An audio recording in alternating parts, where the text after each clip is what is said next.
Welcome to the Old Time Radio Westerns. I'm your host, Andrew Rines, and let's get into this episode. This episode is going to be The Lone Ranger. Original air date is February 19th, 1947, and the title is Thunder Moves a Stagecoach.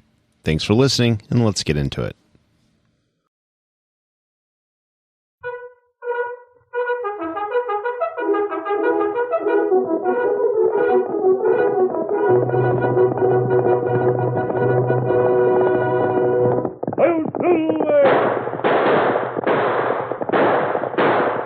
A fiery horse with the speed of light, a cloud of dust, and a hearty hi-yo Silver, the Lone Ranger.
With his faithful Indian companion Tonto, the daring and resourceful masked rider of the plains led the fight for law and order in the early western United States. Nowhere in the pages of history can one find a greater champion of justice. Return with us now to those thrilling days of yesteryear. From out of the past come the thundering hoofbeats of a great horse, Silver. The Lone Ranger rides again. Come on, Silver. Let's go, big fellow. I'll Silver. Hoy!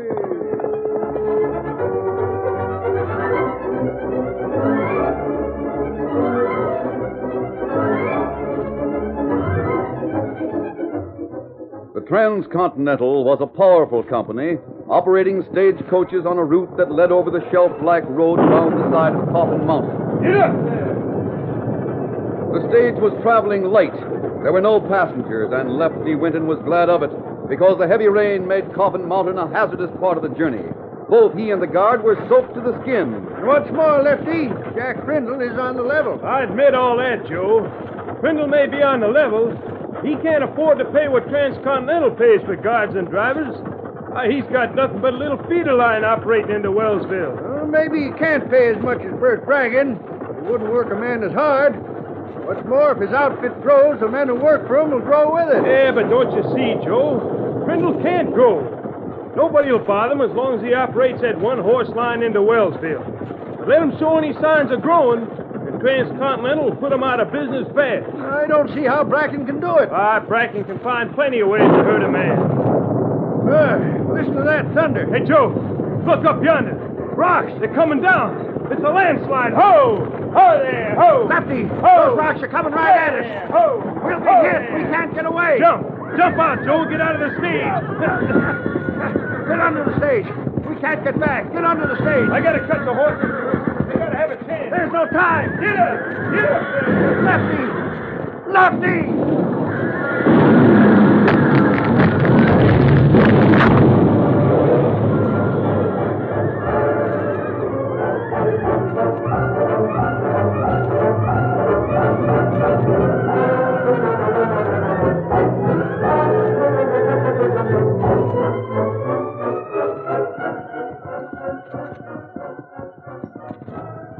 After the storm, two men rode through the soaked valley toward the shelf-like trail around the side of Coffin Mountain. It was the Lone Ranger and Tonto on their way from the Padre silver mine. They saw the ruins of the stage at the bottom of the hill and reined up. Oh, fella. Oh, fella. Stage swept off trail. Easy, big fella. Look at the trail, Tonto. It's gone. Completely gone. It's buried under landslide. Tonto, did you hear that? That man groaning. Seems to be over there. Him under wreck of stage. Come on, we'll see what we can do. Where are you? Get me out. Him over there. We'll get you. The stagecoach is nothing but kindling wood. Right. I'll have you out of there in just a minute. Here, fella. That's not the one. This car, him dead. Here's the man we heard. I'm pinned under. I'll see if I can lift this, Tonto. You pull him out, but be careful of it. He's coming. There. What about Lefty? Get him out. He's in there, too. We'll get him out, but there's nothing we can do for him. You mean Lefty's dead? Yes. You're masked.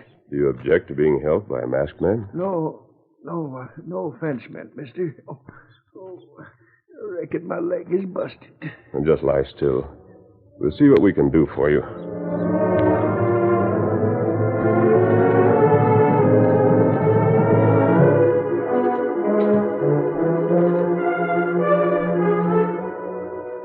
While the Lone Ranger and Tonto did what they could for the injured guard, they learned a lot about Bert Bracken, the operator of the transcontinental stage line, and his ruthless methods. They also heard about Jack Prindle, the energetic young owner of a small feeder line that came into the town of Wellsville.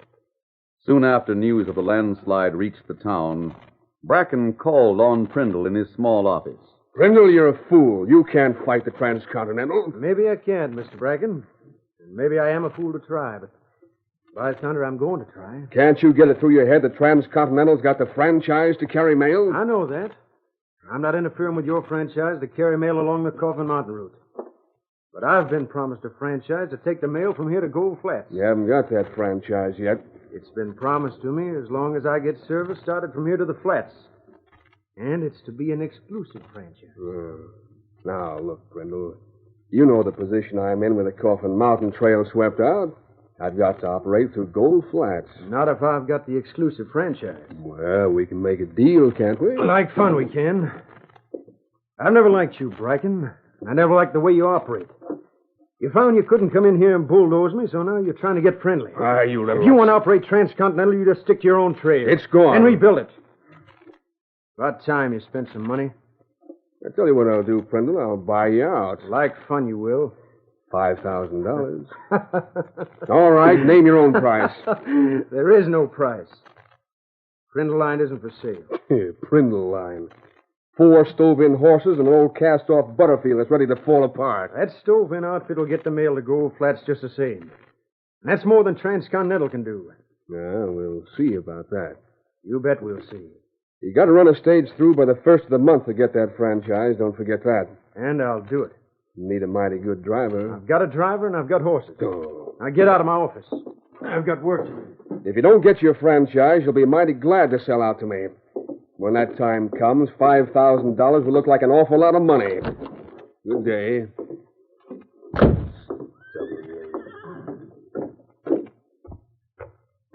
How'd you make out with the young upstart, boss? I didn't.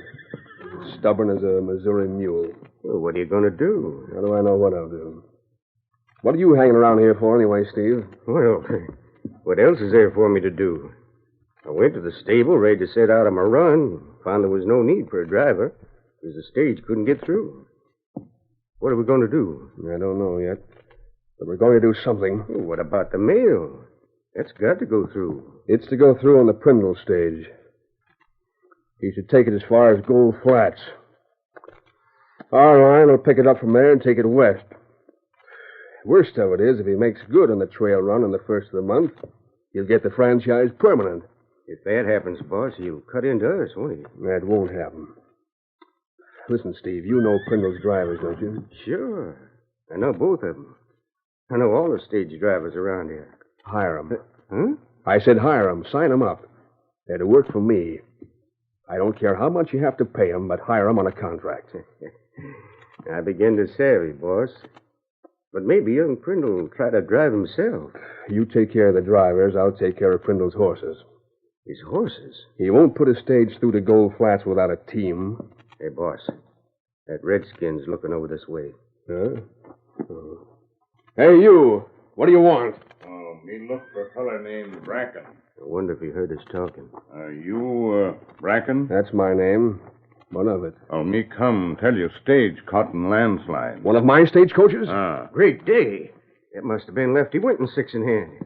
He must have been ahead of schedule if he was trapped in a landslide. Where is the stage? It's at bottom of mountain valley. Driver dead, guard hurt. Horses caught. Where's the guard now? Him in valley. Splint on leg. Him in shelter. You go get him? Yeah, I'll send men out to get him. Me go tell him. Me tell him friends come. I didn't hear that critter come up. Neither did I. Do you suppose he heard us talking about plans connected with Jack Prindle? I don't know. That doesn't make any difference. He's just an ignorant redskin.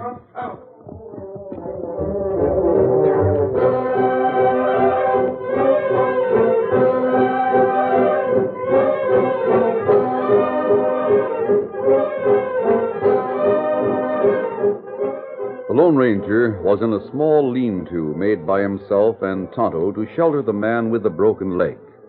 The guard was resting comfortably and had acquired a lot of confidence in the masked man who had helped him. Masked or not, mister, you rate ace high with me. Fact is, I owe my life to you and your Indian friend. Here comes Tonto, Joe. I suppose you'll have to skedaddle as soon as Bracken sends men to get me. We'll see. Tonto's pushing his horse pretty hard. You and the Redskins sure have a couple of fine horses. Oh, Skunk, ho, fella. Ho, fella. Ho, fella. What's the news, Tonto? Me got plenty news. Did you talk to Bracken?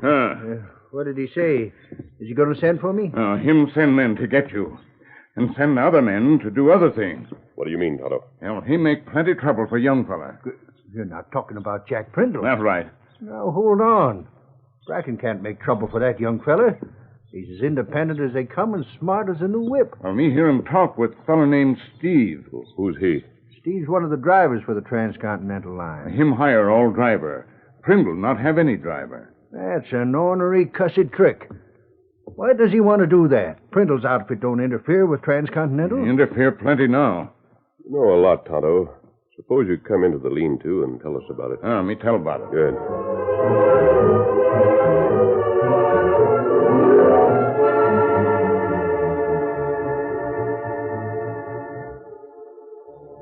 Darkness gathered while Tonto talked, and under the cover of night, men crawled close to the little stable where Jack Prindle kept his horses. Neither Jack Prindle nor his old stableman was aware of the danger that was near at hand. You'll take particular good care of the horses from now until we start out, won't you, Baldy? You can count on me, Jack. By thunder, I'm going to feed up them animals so they'll be able to go from here to Gold Flats like nothing. There's only one thing. What's that? 4 horses ain't many. That old stage is plenty heavy. She'll be a heap heavier with all the mail that's going to pile up now that the transcontinental route is closed. Oh, if you could only get a couple of more horses. Afraid I can't, Baldy. Yeah. There's not a good horse to be had around here. Bracken seen to that. And if there was, I couldn't buy 'em. I've got no cash left, and I'm in debt as far as my credit will stretch. Well, we'll do the best we can. These horses will take the stage through, won't they? Why, sure they will, son. Don't you worry none about it. Well, I'll shove on for home. Be sure you close the door. Leave it to me. All right, boy. Hey, look. Handle side. Don't make us shoot you. We're after your horses. They're masked. It's a robbery. Why, Get you back pretty... or we'll let you have it. You two get the horses. We'll take care of these galoots. Come on, boys. Here's the critters over here. What's the idea? You can't get away with this. Get back there and shut up. I won't. And neither will I. Hold on. Hey, let me go. I tell you. I'll get him, Baldy. No, you don't. Hey, oh, leave them horses alone. Jack, son. Why, you dirty, ornery skunks. Hitting him with a gun barrel. Let me go. I'll show you. Shut up. I'll do it. No. That takes care of both of them. You got the horses? Well, come on. Let's get out of here. Steady there. Get up there.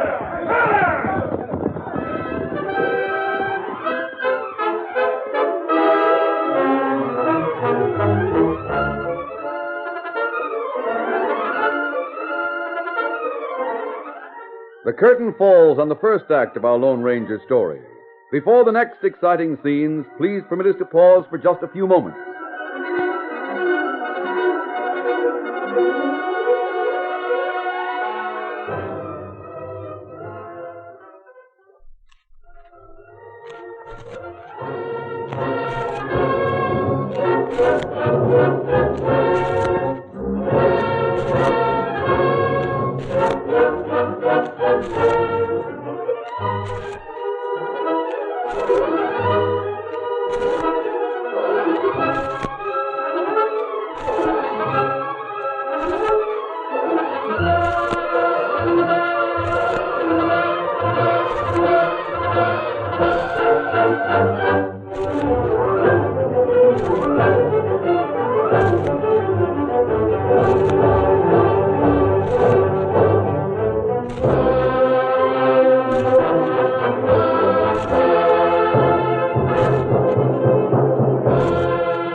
Now to continue our story. From Tonto, the Lone Ranger heard enough to realize that Bert Bracken would go a long way to keep Jack Prindle from winning the exclusive franchise to carry mail from Wellsville to Gold Flats. The masked man rode to warn the ambitious young stagecoach operator. The door of Prindle's stables were wide open. Hey, big fella. Stay right here, Silver. See if anyone's inside. The moon shone bright on the masked man's face as he approached the dark stable. Suddenly a gun barked. Hold it. Hold your fire. Get away. What's the matter? Get away. I'll fire it. Oh. Sounds as if you've been hurt. Let me be. Done enough. Now, take it easy. I'm not here to hurt you. Wait. I'll take you where there's a little light. Oh. I'd have got you if my head wasn't whirling so. Are you Jack Prindle? You ought to know. You gun whipped me. Is that what happened to you? Oh, my head. Prindle, I just came into town. I came here to warn you that Bert Bracken plans to hire all the drivers and do something about your horses, or you can't get a stage through to Gold Flats. You came to warn me? Yes, but I seem to have gotten here too late. How did you know? My friend heard plans when he came here to report that the guard in one of the transcontinental coaches was in our camp with a broken leg. Hey, Jack! Jack! Where in tarnation are you? Baldy, here. Jack, the horses are gone. Them polecats took the horses. What the... Who's this? It's all right, Baldy. I'm not one of the men who took your horses. Masked. By Juniper, you ain't... I guess it's all right, Baldy. This man doesn't talk like one of Bracken's outfit. What did they do to you, Baldy? They whooped me on the head, but that's nothing. The thing that counts is that our horses are gone. Well, I'll see what I can do. We'll meet again. Steady, easy, big fellow. Come on, Silver.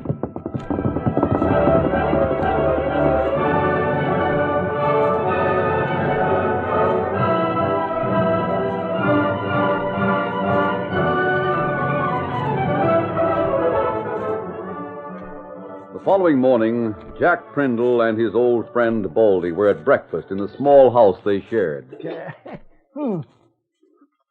Come on, son. You got to eat some breakfast. Won't do you no good to starve. No, I'm not hungry, Baldy. It's bad enough to lose the horses, but maybe the horses will turn up. Fat chance. Drink some coffee.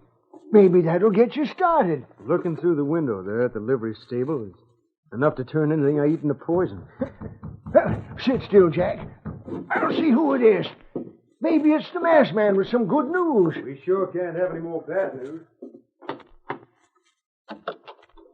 Hi, Baldy. Oh, it's you. What do you want here, Bracken? I'll step in for just a minute, if you don't mind. I do mind. Don't seem to do me much good. I heard you lost some horses last night. You probably knew about that robbery before I did. Well, you wouldn't make a charge you can't prove, would you? What do you want, Bracken? Well, a couple of things. I thought I might as well let you know that there's no need expecting your drivers to show up today. I suppose you've hired them. Yep. I can always use good drivers. That's all you've got to say. Why don't you get out? It's not. I brought a bundle of folding money. Look here. Got $5,000 here, Prindle. You better put it away. It might be tempting to the critters that stole my horses. But then, maybe you aren't worried about them. This is a nice piece of cash, considering what you've got in the way of equipment. Still want to buy me out, huh? Use your head, Prindle. You're not going to carry any mail to Gold Flats, and you know it. Sell out to me, and I'll see that you get a good job with Transcontinental. Now, doesn't that sound like good sense? Well, I don't know. A man with your experience and brains would have a good future with my outfit. $5,000 is a lot of cash. Hey, Jack! Jack, look across the road. Look over there at your stable. What? The horses. The masked man's bringing them in. He found them. He and the Indian are putting them into the stable. Great. Now, hold on. Who said I wasn't going to carry mail? Well, you've got no drivers. I'll drive myself if need be. Now, get out of the way, Bracken. Wait a minute. I've got work to do. Come on, Baldy. Yeah. Doggone, son. For a minute, I thought you'd sell out. For a minute, I thought I'd have to. Hey, mister, you found the horses? Yes, we found them, Jack. Otto's taking them inside. Gosh, I don't know how I can ever thank you. If you hadn't come up just when you did, I might have sold out to Bracken. I'll go inside and see if the horses get fed up. Jack, you can't move a stage with those horses. Who can't? I'm sorry. The men who took those horses knew exactly what they wanted to do, and they did it. What's the matter? Your horses were driven to the point of exhaustion. You can't use them today or tomorrow. Hey, Jack. Jack, the horses are doggone near stove in. Bracken's smart. Plenty smart. Oh, we're licked, son. We're licked. Jack, you get your stagecoach ready to move. Huh? What do you mean? Make your plans. I know a man who lives on a ranch not far from here. His name is Thunder Martin. What about him? Well, he has some of the finest mules I've ever seen. If I know Thunder's, I think I do, he'll jump at the chance to take your stage to Gold Flats. Tonto. Wait here for me, Kimasabi. I'm going to get Thunder Martin. See that the leather's ready for Thunder's mules. It'll take at least 4 strong mules. Thunder Martin will hitch up twice that many. Steady, easy, big fella. Come on, settle there.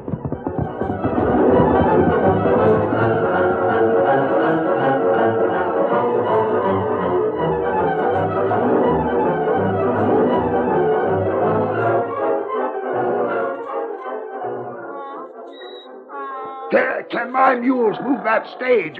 You're asking that? How about it, Thunder? Why, them there mules could haul the heaviest outfit that's ever been built from here to Kingdom Come if the right man is a-driving them.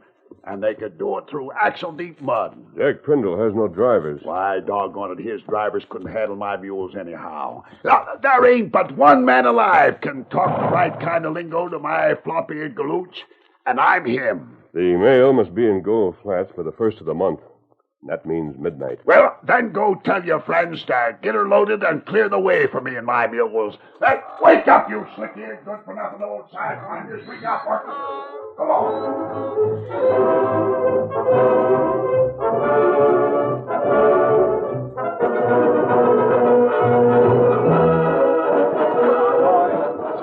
By the time Thunder Martin arrived in town, Jack Prindle's old Butterfield was loaded with mail and ready for the trip. The whole town turned out to watch, and nearly everyone hoped to see Bracken outmaneuvered by his young opponent. Get them lines buckled. We can't stand around here all day. I'm working as fast as I can. Now you listen to me, you good-for-nothing, triple-twisted hay-burner. Hey, you can't talk to me like that. I won't take such talk. Not even if you are going to help us get to Gold Flats. Now, get your hackles down, Baldy. I'm just warming up my mules. Come on, man. A few moments later, with Jack riding as a guard, Thunder Martin took the reins in one hand and a long whip in the other. All right, get going. Get up there.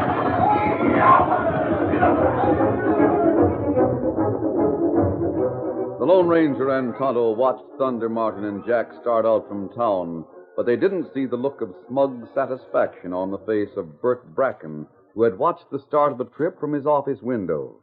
Before leaving town, they decided to call on the guard who had been brought in with a broken leg. They found him alone in a room he rented above the general store. I'm glad you came. Mighty glad. There's been something on my mind ever since word got around that you were bringing in a mule skinner. Well, what is it, Joe? I'm still working for Bracken, understand? Yes, of course. But just the same, well, if it hadn't been for you, I might be buried alongside Lefty out in that valley. I'm going to tell you what I saw. Oh, what's that? There's a critter named Steve who does a lot of odd jobs for Bracken. Yes? It wouldn't surprise me if he was the one that arranged for the horse-stealing deal last night. Kemosabe. Me told you. Me see Bracken talk to Steve. Yeah. Well, a little while ago, I saw them two with their heads together across the street. Yes? Then Steve came into the hardware store right under my room. I see. I put my ear to the floor and heard him buying blasting powder. He went out with it packed in a saddlebag, and then set out along the trail to Gold Flats. Blasting powder. There's a bridge about halfway between here and the flats. I know what you're getting at. Come on, Tonto. I thought he'd savvy. The Lone Ranger and Tonto rushed from the building, ran across the street to where their horses had been left at ground hitch, and leaped to the saddle.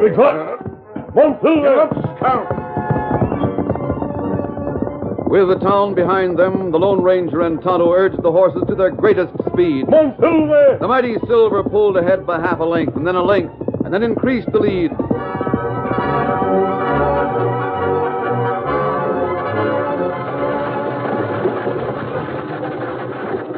Far ahead, Thunder slapped the reins and cracked the whip with Jack admiringly at his side. All right, get along, you spavined old flop-eared galooch.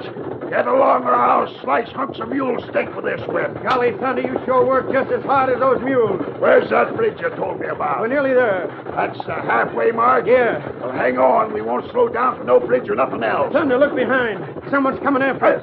I don't believe it. No one can catch up to my mules when they're going full speed. But someone is. He's riding a white horse. A white horse? He's gaining fast.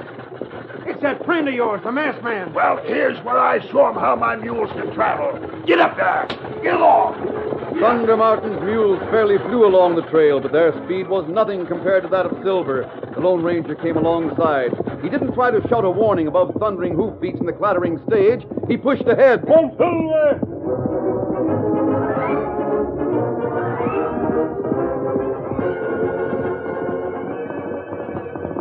At the bridge, the masked man reined up sharply. The Lone Ranger hit the ground running and leaped down the bank to the edge of the stream that was spanned by the bridge. I thought I'd find you here. Now, see here. Hold on a minute. All set to make trouble, weren't you, Steve? Get away from that blasting powder. No, wait. Listen, just a minute. You have a lot coming to you. This is just a start. No! Wait, listen. You listen. No! You're going to talk. You're going to tell all about Bracken's schemes. Am I right? I don't know what you mean. You don't, huh? Oh! Don't hit me again. What about Bracken? Slap you to sleep. What about Bracken? I'll talk. You'll talk where we'll do some good. Come on, Steve. You're going back to town. We'll take the blasting powder with us and let you tell all about it. Now get into that saddle. Now, look, mister. Give me a chance to explain to you. The saddle, Maybe Steve, and start for town. Don't hit me again. Get up that bank and do what you're told. Get up, go along there. The stage is coming. Yes, we'll watch it pass. Steady there, Silver.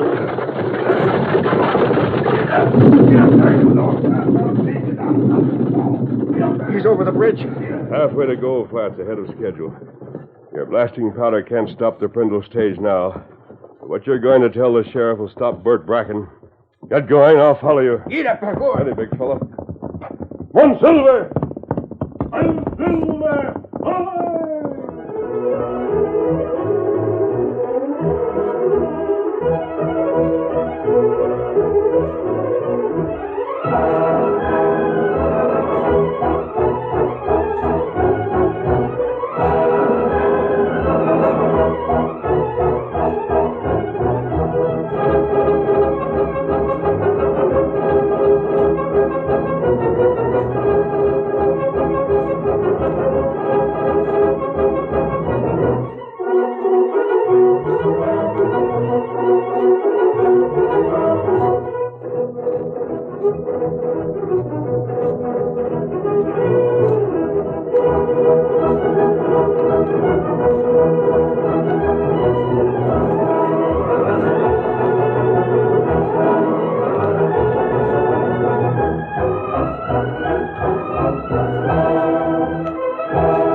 story you have just heard is a copyrighted feature of the Lone Ranger Incorporated.